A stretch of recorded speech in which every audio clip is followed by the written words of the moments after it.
نحمده ونستعينه ونستغفره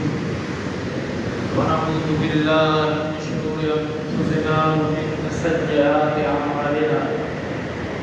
من يهده الله فلا مضل له ومن يضلل فلا هادي له وأشهد أن لا إله إلا الله وحده لا شريك له وأشهد أن محمدا عبده ورسوله يا أيها الذين آمنوا اتقوا الله حق تقاته ولا تموتن إلا وأنتم مسلمون بسم الله الرحمن الرحيم يا أيها الناس اتقوا ربكم الذي خلقكم من نفس واحدة وخلق منها زوجها وبث منهما رجالا كثيرا ونساء واتقوا الله الذي تساءلون به والأرحام إن الله كان عليكم رقيبا يا أيها الذين آمنوا اتقوا الله وقولوا قولا سديدا يصلح لكم أعمالكم ويغفر لكم ذنوبكم ومن يطع الله ورسوله فقد فاز فوزا عظيما أما بعد فإن خير الحديث كتاب الله وخير الهدي هدي محمد صلى الله عليه وسلم وشر الأمور محدثاتها وكل محدثة بدعة وبدعة ضلالة أعوذ بالله السميع العليم من الشيطان الرجيم رب اشرح لي صدري ويسر لي أمري واحلل عقدة من لساني يفقهوا قولي سبحانك لا علم لنا إلا ما علمتنا إنك أنت العليم الحكيم رب أعوذ بك من همزات الشياطين وأعوذ بك رب أن يحضرون واذكروا إذا أنتم قليل مستضعفون في الأرض تخافون أن يتخطفكم الناس وآواكم وأيدكم بنصره ورزقكم من الطيبات لعلكم تشكرون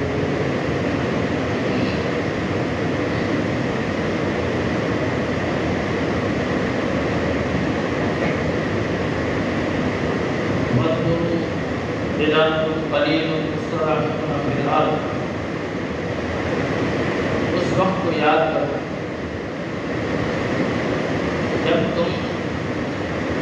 بہت تھوڑے تھے إذا أنتم قليل مستضعفون في الأرض تمہیں زمین کے اندر کمزور سمجھا جاتا ہے تخافون أن يتخطفكم الناس تمہیں اس بات کا خدشہ رہتا تھا کہیں کوئی تم پر حملہ نہ کرے فآواکم بس اس نے اللہ رب العزت نے تمہیں جگہ عطا کی وأيدكم بنصره اور اپنی خاص مدد کے ذریعے تمہاری تعریف ورزقكم من الطيبات اور تمہیں پاکیزہ چیزوں سے رزق عطا کیا یہ سب کچھ اس لیے ہے لعلکم تشکرون تاکہ تم اللہ کے شکر گزار بنو اس آیت کے اندر جب مسلمان ہجرت کر کے مکہ سے مدینہ آ گئے انہیں ایک پلیٹ فارم مل گیا ایک جگہ مل گئی اللہ تعالیٰ نے جو ٹوٹے پھوٹے آئے جو تھے انہیں جگہ بھی عطا کر دی اللہ نے ان کی تعریف فرمائی ان کی خاص مدد فرمائی میدان بدر کے اندر اللہ نے انہیں پاکیزہ چیزوں سے رزق عطا کیا یہ سب کچھ اس لیے تاکہ تم اللہ کے شکر گزار بنو اس آیت کریمہ کے اندر مسلمانوں کو یہ بتایا جا رہا ہے اور قریب اسلام لانے والوں کو یہ پیغام دیا جا رہا ہے کہ تم وہ وقت بھول گئے جو تم مکہ کے اندر تھے تھوڑے تھے ہماری تعداد بھی کم تھی، دشمن کا خوف ان پر مسلط رہتا تھا، اسلام لانے کی پاداش میں انہیں تکلیفیں دی جاتی۔ پھر اللہ نے تمہیں ایک خطہ عطا کیا، ایک زمین عطا کی، ایک جگہ عطا کی، پھر اللہ نے تمہیں اس زمین کے اندر مضبوط کیا، تمہیں اللہ نے پاکیزہ چیزوں سے رزق عطا کیا۔ یہ سب کچھ اس لیے تاکہ تم اللہ کا شکر گزار کرو۔ مسلمانوں کا ایک مکی دور تھا اور پھر دوسرا مدنی دور شروع ہوا، تو انہیں اللہ تعالیٰ نے اوپر جو احسانات کیے وہ یاد دلایا۔ عربی زبان کا ہے مقولہ ہے، التاریخ یعید نفسہ، تاریخ اپنے آپ کو دہراتی ہے، تاریخ اپنے آپ کو دہراتی ہے۔ اسی آیت کریمہ کی روشنی کے اندر اس بات پر غور کیا جائے کہ جب اس ملک کو حاصل کیا جا رہا تھا تو اس کی بنیاد کیا تھی، کس وجہ سے اس ملک کو حاصل کیا گیا، اس خطے کو حاصل کیا گیا۔ آئے دن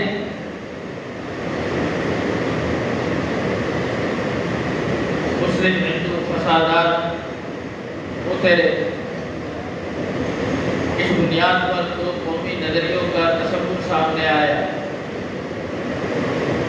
اور یہ چیز کہ یہ دو الگ الگ قوم ہیں، ان کے تہوار، ان کے عبادات، ان کے رسومات سب الگ، لہٰذا اس کلمے کو جو مسلمانوں کی بنیاد ہے اسے اس ملک کا مقصد بنایا گیا، دستور بنایا گیا کہ اس کا دستور کیا ہے؟ اب اس پاکستان کا ایک ہی مطلب لا الہ، اس بنیاد پر اس خطے کو حاصل کیا گیا۔ اس زمین کو کلمے کے نام پر حاصل کیا جائے، اس ملک کو اسلام کے نام پر حاصل کیا جائے۔ جب مکہ فتح ہوا تو اللہ کے رسول صلی اللہ علیہ وسلم نے جناب علی رضی اللہ تعالیٰ عنہ کو ایک فوج دے کر بھیجا اور کہا علی جاؤ ہم پورے مکہ کا سروے کرو، لا تنا تمثالا الا تمسا، تمہیں کوئی تصویر نظر نہیں آنی چاہیے مگر اس تصویر کو تم نے بالکل مٹا دینا، ولا قبرا مشرفا الا سویتا، اور جو قبر تمہیں زمین سے اونچی نظر آئے اسے زمین کے برابر کرو۔ یہی علی رضی اللہ تعالیٰ عنہ جب اپنے دور خلافت میں علاقے کو فتح کرتے ہیں تو ابو الحجاج اسدی کو بلاتے ہیں۔ ابو الحجاج اسدی تابعی ہیں اور جناب علی کے داماد ہیں، اور جناب علی رسول اللہ کے داماد تھے۔ جناب علی نے ابو الحجاج اسدی سے کہا الا ابعثک علی ما بعثنی رسول اللہ صلی اللہ علیہ وسلم، میں تمہیں اس مشن پر روانہ نہ کروں جس مشن پر اللہ کے نبی نے مجھے بھیجا تھا؟ اور اسے بھی یہی حکم دیا کہ جو جہاں کہیں کوئی تصویر دیکھو تو اسے مٹا دو، اور جہاں کہیں کوئی قبر زمین سے اونچی دیکھو تو اسے زمین کے برابر کرو۔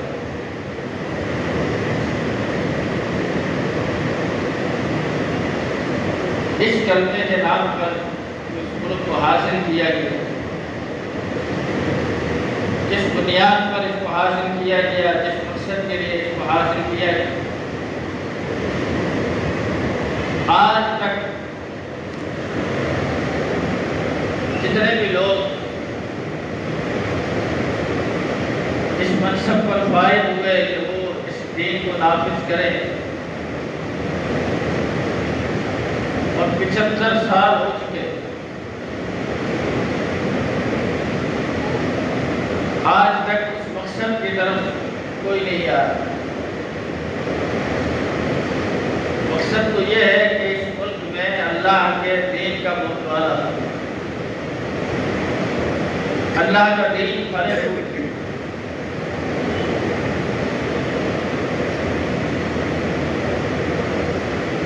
ہم اسی بات کا رونا روتے ہیں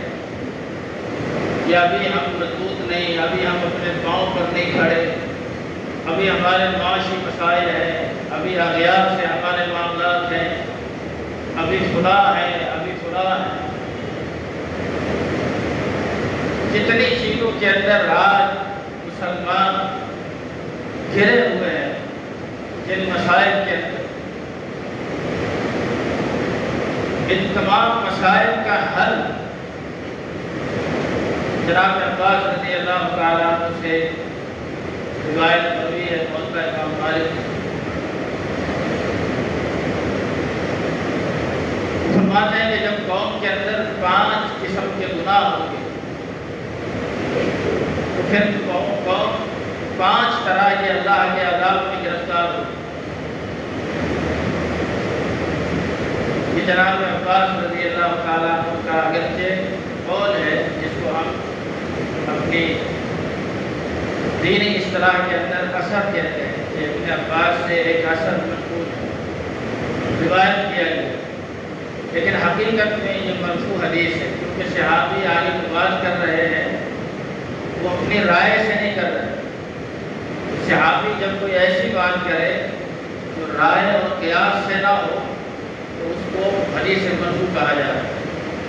گویا کہ یہ مرفوع حدیث کے حکم میں ہے۔ جناب عباس فرماتے ہیں کہ ما ظہر الغلول فی قوم الا القى اللہ فی قلوبهم الرعب، جب کسی قوم کے اندر خیانت ظاہر ہوگی، یہ وہ معاملات ہیں جو اجتماعی سطح کے ہیں، یعنی کچھ لوگ اگر اس سے مستثنا ہوں گے تو ہوں گے، جب قوم اکثریت خیانت کے اندر مبتلا ہو جائے گی تو القى اللہ فی قلوبهم الرعب، اللہ تعالیٰ ان کے دلوں کے اندر ڈر اور خوف بٹھا دے، پھر وہ لوگوں سے ڈریں گے، کہیں یہ ناراض نہ ہو جائے، کہیں یوں نہ ہو جائے، کہیں یوں نہ ہو جائے، یہ قوم اسی کشمکش میں رہے اور ان کے بڑے بھی اسی کشمکش میں رہے۔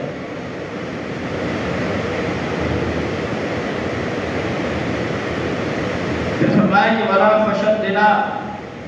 جب کسی قوم کے اندر بدکاری عام ہو جائے اس کا نقصان یہ ہوگا کہ الا کثرۃ الموت، اس قوم کے اندر اموات کثرت سے ہو، موتیں کثرت سے ہو، فلاں جال گر گیا اتنے لوگ مر گئے، فلاں گاڑی کا تصادم ہو گیا ریل کا اتنے لوگ مر گئے، فلاں کشتی میں اتنے لوگ جا رہے تھے مر گئے، فلاں حادثے کے اندر بس کٹ گئی اتنے لوگ مر گئے۔ فرمایا اس طرح کثرت سے اموات ہوگی، جس طرح ایک تصویر کو کھول دیا جائے اور اس کے دانے یکے بعد دیگرے گرنا شروع ہو جاتے ہیں، کہ اچھا خاصا پتہ چلا صبح اعلان ہو رہا ہے اس کا انتقال، الا کثرۃ الموت، کثرت سے اموات ہونا شروع ہو جائے، لوگوں کو توبہ کی توفیق نصیب نہیں ہو۔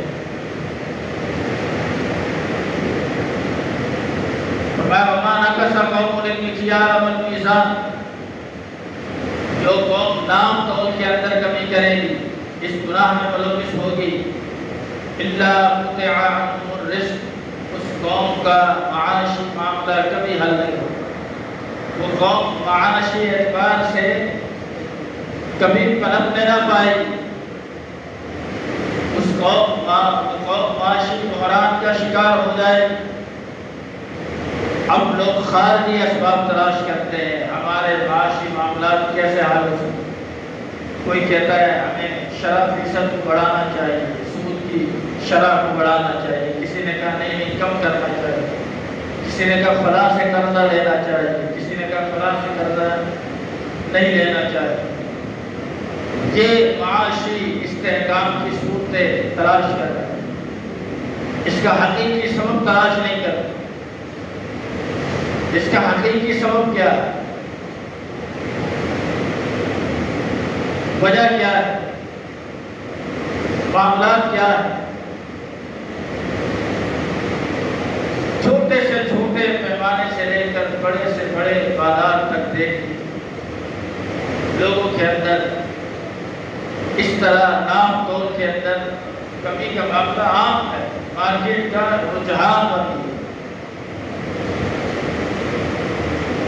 موری پر لکھا ہوا ہے یہ 25 کلو کی 50 کلو کی ہے، تو بولا گیا کبھی آدھا کلو کم ہوگا، کبھی 1 کلو کم ہوگا،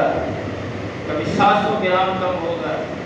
کبھی 200 گرام کم، اور لوگ اسے بول کر بیٹھے ہاں یہ تو ہوتا ہے۔ ایک چھوٹے سے چھوٹا کام کرنے والا اور ایک بڑے سے بڑا کاروباری اس بیماری کے اندر مبتلا ہے۔ کیسے یہ ملک فلاح پائے، یہ کیسے یہ قوم ترقی کرے؟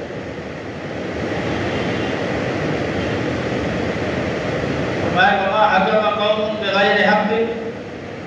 جب کوئی قوم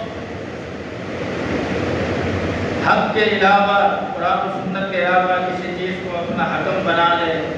اور شریعت کے خلاف کوئی قانون بنا کر اس پر عمل درآمد شروع کرے گی،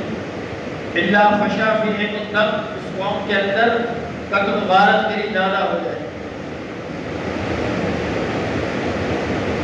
آج بھی بازار گرم نہیں، قتل و غارت گری،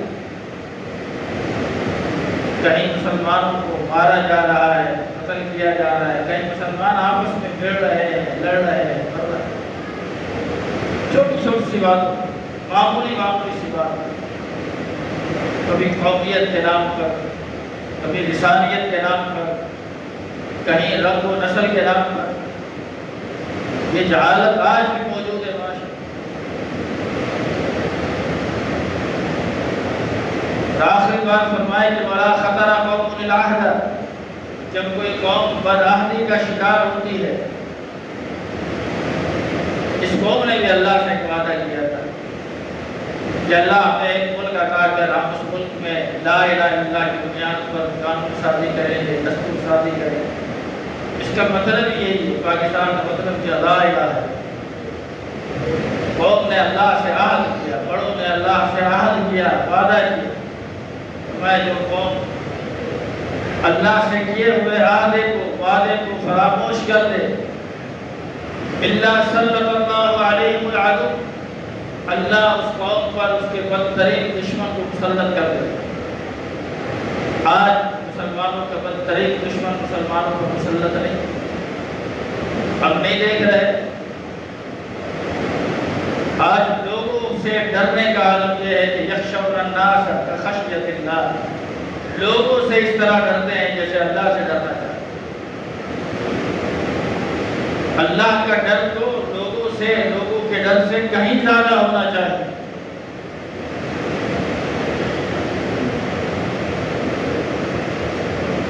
کتنی حیرت کی بات ہے کہ یہ ملک اس لا الہ الا اللہ کے نام پر قائم کیا گیا۔ کل کا ایک چھوٹا سا بات ہے، فیصل آباد کے اندر ایک شخص کو جس نے ایک عام سی تقریب میں، ایک عام سے جلسے میں، کسی برسی پر یہ کہہ دیا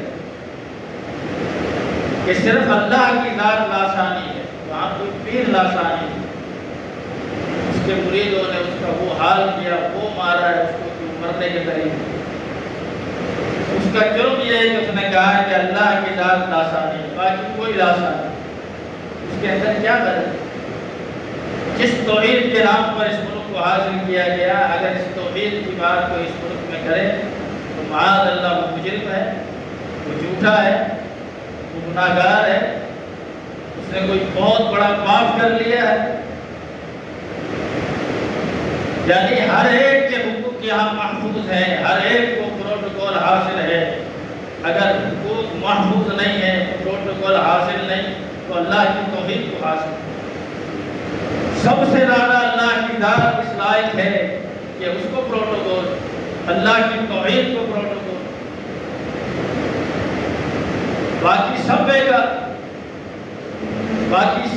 سب اللہ کے آگے فقیر ہے، محتاج ہے، اللہ کی ذات غنی اور بے پرواہ ہے۔ یا ایھا الناس انتم الفقراء الی اللہ واللہ غنی حمید۔ اے لوگوں تم سب کے سب اللہ کے محتاج ہو اور اللہ غنی اور حمید۔ جس ملک میں اللہ کی توحید کا پاس نہ ہو، اللہ کی توحید کی قدردانی نہ ہو، پھر ہم یہ سمجھتے ہیں اس ملک کے اندر امن قائم ہو جائے۔ 75 سال گزر گئے، 75 سال مزید گزر جائے، اللہ کی قسم امن قائم نہیں ہوگا جب تک اللہ کی توحید کو اس کا مقام نہ دے۔ ایک چھوٹی سی سورت ہے قرآن مجید کے اندر، سورۃ القریش۔ آپ میں سے اکثر لوگوں کو زبانی یاد ہے۔ اس سورۃ القریش کے اندر ارشاد باری تعالیٰ ہے، بسم اللہ الرحمن الرحیم، لإیلاف قریش، قریش کا مانوس ہو جانا۔ کس بات سے؟ رحلۃ الشتاء والصیف، کہ وہ سردی اور گرمی کے اندر سفر کرتے تھے، موسمی لحاظ کرتے ہوئے اپنے تجارتی قافلے لے کر جاتے ہیں۔ ان سے کہا جا رہا ہے کہ تمہیں ان قافلوں کے اندر اکثر ڈر رہتا ہے، پریشانی رہتی ہے، خوف لگا رہتا ہے، تم اپنے آپ کو امن میں نہیں سمجھتے ہو۔ امن کا فارمولہ یہ ہے، فَلْيَعْبُدُوا رَبَّ هَٰذَا الْبَيْتِ، ایک کام تم کرو، تم صرف اللہ کی توحید کو مان لو، بیت اللہ کی طرف اشارہ ہے کہ اس گھر کے رب کی عبادت کرو، اللہ اس کے نتیجے میں تم پر 2 انعام کرے۔ اور آج کی بات جان لی، پوری انسانیت چاہے مسلمان ہو یا غیر مسلم، پوری انسانیت کے صرف 2 ہی حق ہیں۔ پوری انسانیت 2 باتیں چاہتی ہے۔ ہر فرد کو آپ پوچھیں وہ مسلمان ہو یا کافر، اس کے 2 ہی سب سے بڑے مسئلے ہیں جو اس آیت کے اندر، اس سورت کے اندر اللہ نے بیان کیا۔ فَلْيَعْبُدُوا رَبَّ هَٰذَا الْبَيْتِ، تم اس گھر کے رب کی عبادت کرو، الَّذِي أَطْعَمَهُم مِّن جُوعٍ وَآمَنَهُم مِّن خَوْفٍ۔ جب تمہیں بھوک لگی تو اس نے تمہیں کھانا دیا، اور جب تک کبھی تمہیں خوف تم پر مسلط ہوا تو اللہ نے تمہیں امن عطا کیا۔ تم مکہ والے یہ کیوں بھول گئے کہ تم اگر اپنے آپ کو مکہ میں رہتے ہوئے امن میں محفوظ سمجھ رہے تھے تو امن میں رہنے کی وجہ تمہاری کوئی خاص خوبی نہیں ہے، اللہ کا گھر ہے، اس وجہ سے اللہ نے تمہیں وہاں امن دیا۔ تم بس اس گھر والے کی عبادت کرو، پھر دیکھ لو امن، سلامتی اور رزق کی فراوانی، ان دونوں چیزوں کی ذمہ داری اللہ کی طرف۔ یہی بات سورہ توبہ میں بھی کہی، وَإِنْ خِفْتُمْ عَيْلَةً، اگر تمہیں اس بات کا اندیشہ ہے کہ تم نے اگر اللہ کی عبادت کی سب سے کٹ جاؤ گے، تمہارا اپنا کوئی نام و نشان نہیں ہوگا، تمہارا اپنا کوئی پاور نہیں ہوگا، فرمایا وَإِنْ خِفْتُمْ عَيْلَةً، اگر تمہیں محتاج ہونے کا اندیشہ ہے، فَسَوْفَ يُغْنِيكُمُ اللَّهُ مِنْ فَضْلِهِ، اللہ تمہیں اپنے فضل سے غنی کر دے۔ اللہ کا وعدہ سچا ہے کہ نہیں؟ وَمَنْ أَصْدَقُ مِنَ اللَّهِ حَدِيثًا، اللہ سے بڑھ کر سچی بات کرنے والا کون؟ بات تو اللہ پر ایمان لانے کی ہے، اللہ کی کتاب پر ایمان لانے کی ہے، اللہ کی باتوں کو سچا جاننے کی ہے اور اس پر عمل کرنے کی ہے۔ اللہ رب العزت اس نقطے کو سمجھنے کی توفیق عطا فرمائے۔ اقول قولی ھذا واستغفر اللہ۔